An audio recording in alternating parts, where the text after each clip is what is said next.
আওয়ামী লীগের সাধারণ সম্পাদক দেশেই আছেন, সম্প্রতি এমন গুঞ্জনে তোলপাড় সামাজিক মাধ্যম।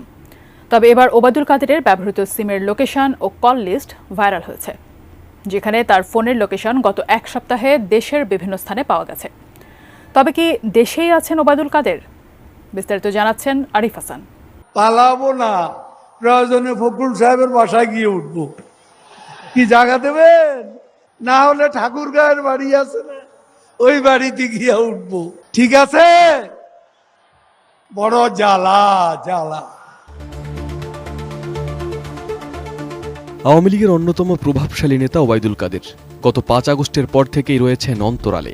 দলটির অন্যান্য নেতাদের অবস্থান কম বেশি জানা গেলেও তার বিষয়ে নিশ্চিত কোনো তথ্য নেই। পালিয়ে যাওয়া আওয়ামী লীগের অধিকাংশ নেতাকর্মীর অবস্থান ভারতে শনাক্ত হয়েছে এবং অনেকেই গ্রেপ্তার হয়েছেন। তবে ওবায়দুল কাদের এখনও গ্রেপ্তার এড়াতে সক্ষম হয়েছেন।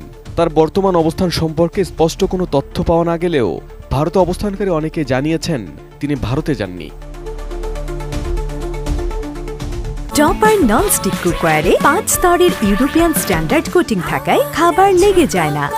সরকার পতনের পর কেউ কেউ দাবি করেছেন তিনি ৫ আগস্টই যশোর সীমান্ত দিয়ে ভারতে চলে গেছেন। কেউ দাবি করেছেন তিনি সিঙ্গাপুরে কিংবা সংযুক্ত আরব আমিরাতে অবস্থান করছেন।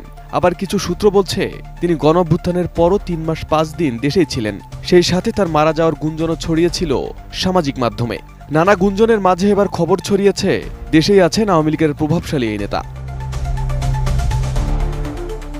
এই খবরে কোথাও কোথাও আইনশৃঙ্খলা বাহিনী অভিযানও চালিয়েছে, তবে কোথাও মেলেনি ওবায়দুল কাদেরের খোঁজ। সম্প্রতি সামাজিক যোগাযোগ মাধ্যমে ওবায়দুল কাদেরের ব্যবহৃত সিমের লোকেশন ও কল লিস্ট ছড়িয়ে পড়েছে। ভাইরাল ওই তালিকায় দেখা যায় সর্বশেষ ৫ আগস্ট ওবায়দুল কাদেরের ব্যক্তিগত ফোন নম্বরটি খোলা ছিল। ওই দিন দুপুর 2টা 42 মিনিটে তার ফোনের ট্র্যাক লোকেশন ছিল মোহাম্মদপুর।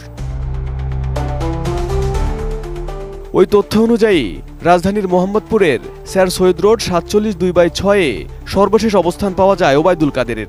আর তারপরেই বন্ধ হয়ে যায় ওই ফোন। ভাইরাল সেই কল লিস্টে দেখা গেছে ওবায়দুল কাদের মোবাইল ফোনে খুব কম কথা বলতেন। দলীয় কার্যালয় ও নিজের বাসা ছাড়া খুব বেশি স্থানে তার কল লোকেশন পাওয়া যায়নি।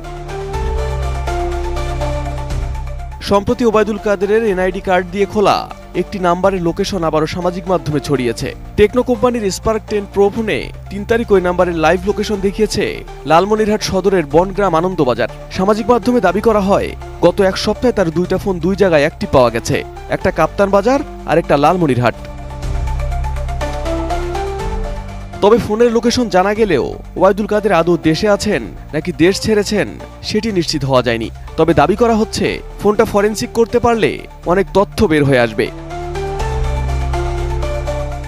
Arif Hasan, ATN news.